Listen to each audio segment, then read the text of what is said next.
What's good, folks? It's your boy, man. It's Brocky here, Whiskey and Kicks. You know what I mean? Back again. It's Wednesday.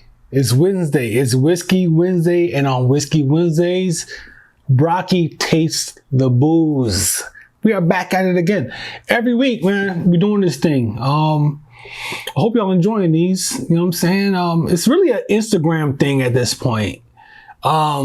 That's where this segment thrives, on Instagram. I was about to say the Instagram, but I'm not that old yet to be calling it the Instagram. But anyway, we have a new offering this week. It is the last of my bottles that I received from Hodling & Co. Shout out to those folks. Shout out to Aleka on the rocks. My girl, I appreciate you. It's been a nice journey reviewing all these whiskeys. Let me go ahead and get my pour started. Y'all know how I do.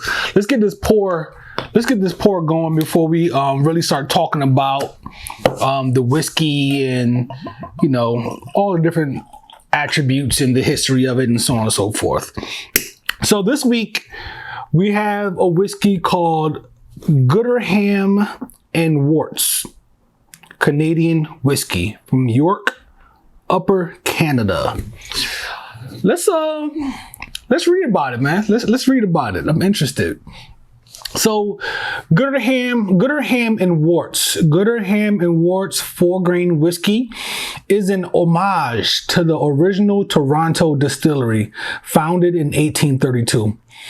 Gooderham Worts, founded in 1832, Gooderham Worts. Okay, my bad, y'all.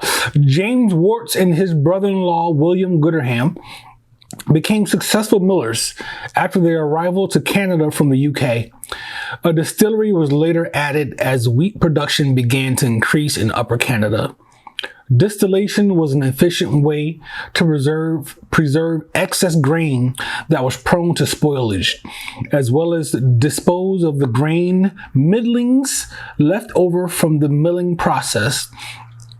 After taking out a patent for a Riley still, Gooderham Worts would fundamentally change distilling in Canada by double distilling whiskey through 2 columns, making a softer whiskey than what was available at the time.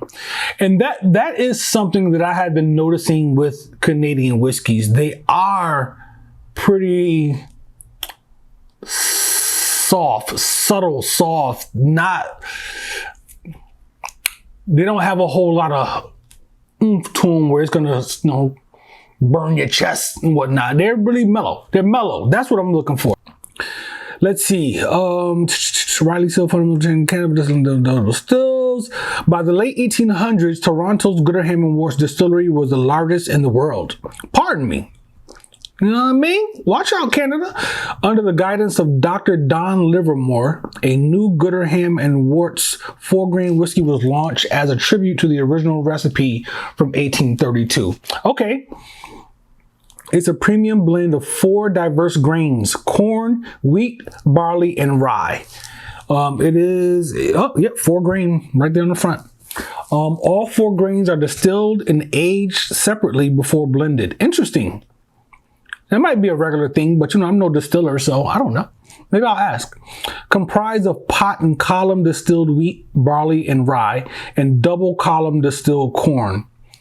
I wonder if the double column distilled thing takes away any of the sweetness of the corn. I wonder about that.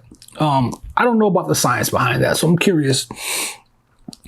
100% locally sourced grain from Ontario, Canada, aged in a combination of new virgin oak casks and used bourbon casks.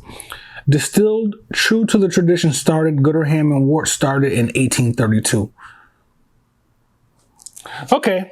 It's coming in at 88.8 proof. There's not much else I can tell you about this. I did read on another website, I can't remember what site it was, about how whiskey thrived in Canada during Prohibition. And that is interesting because it's something that I had never thought of. What was happening in Canada when the US was on lock? When we were underground, what were they doing? They were still getting busy. Let's go ahead and check this out. Let's nose this and see what's going on. Okay, this has more attitude than some of the other ones. Okay, it's only 88.4 or 88.8 proof. It's hold on, I'm not picking up notes yet. Let's see.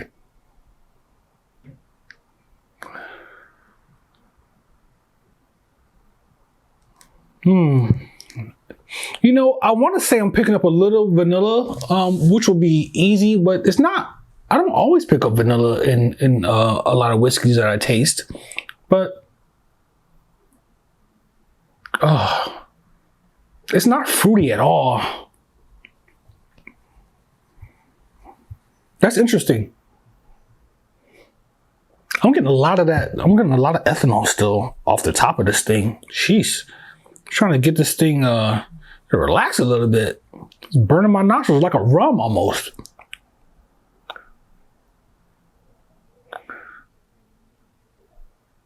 Oh man, there we go. Definitely vanilla on the nose.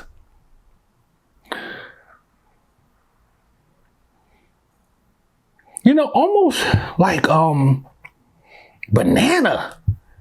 It's like a fruit, but it's not like a you know, like a fruity fruit. Does that make sense? It's not like a juicy fruit. It's like banana. Oh yeah. And yo, I'm picking up a little bit of like, it's like nutmeg. I'm picking up a little bit of nutmeg on that too. Yo, that's crazy. Okay. Let's taste. Pause.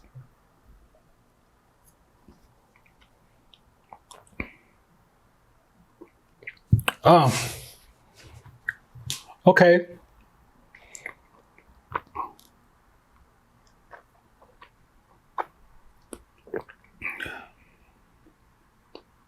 Yo, so this again, this has a very short finish. It's gone. Like right now, I taste nothing. I do feel a little bit of the heat from it.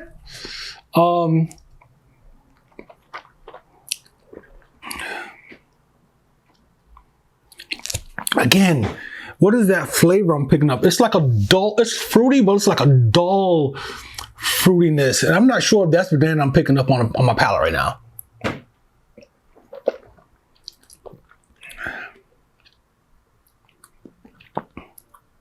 This is good. I like it. It's not bad. It's pretty good. This is pretty good, man. You know, I hate that it's pretty good is the only thing I can really say about it. I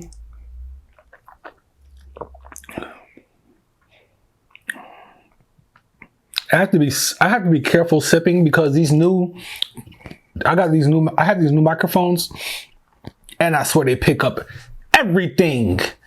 Every little sniffle, every little gargle of the whiskey, everything.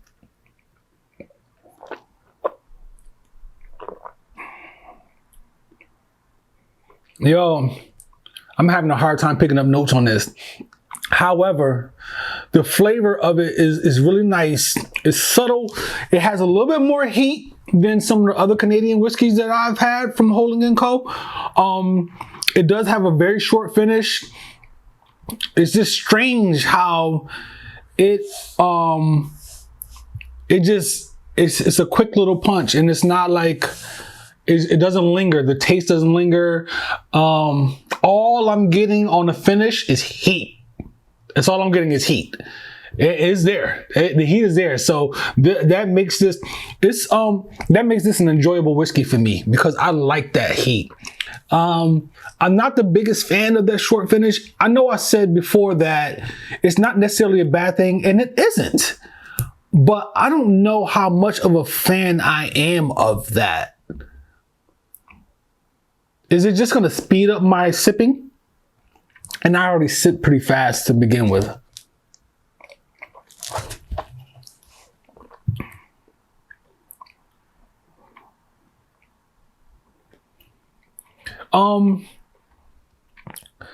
The sweetness, the sweetness is is pretty much non-existent. It sips like a rye, but not quite as, it doesn't punch you in the chest as much as a straight rye would, if that makes any sense. The Canadian whiskeys seem to gear towards the ryes. This has been a good experience, tasting these Canadian whiskeys.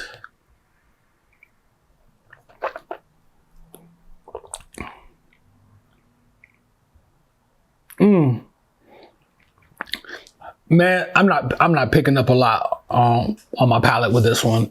But to keep it short and sweet, I like this whiskey. I like it. I'm not gonna front. I'm not gonna lie to y'all. You see me sipping it.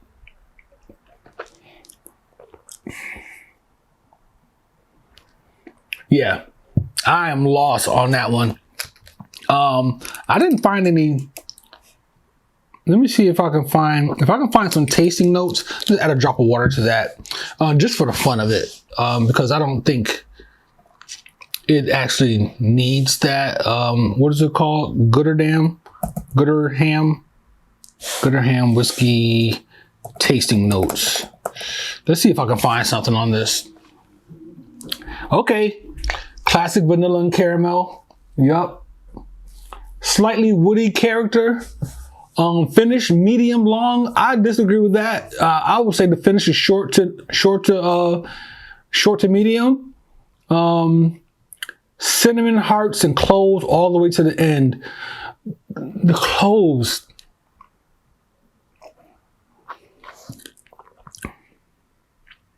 You know, sometimes when you read those notes, then your mind, you can decipher if you're picking those things up. And that's, I think, is part of my way of training my palate over time. Yeah, the cloves, but it's not strong though. It's not strong. Cinnamon hearts, I don't know what a cinnamon heart is. However, I'm not picking up cinnamon in this. I did pick up a little bit of nutmeg on the nose though. Somewhat drying on the tongue. Yes, that is correct. There's a bit of wheat sweetness persisting for a good while as well. I don't know what wheat sweetness is, but I'm not picking up a lot of sweetness in this whiskey.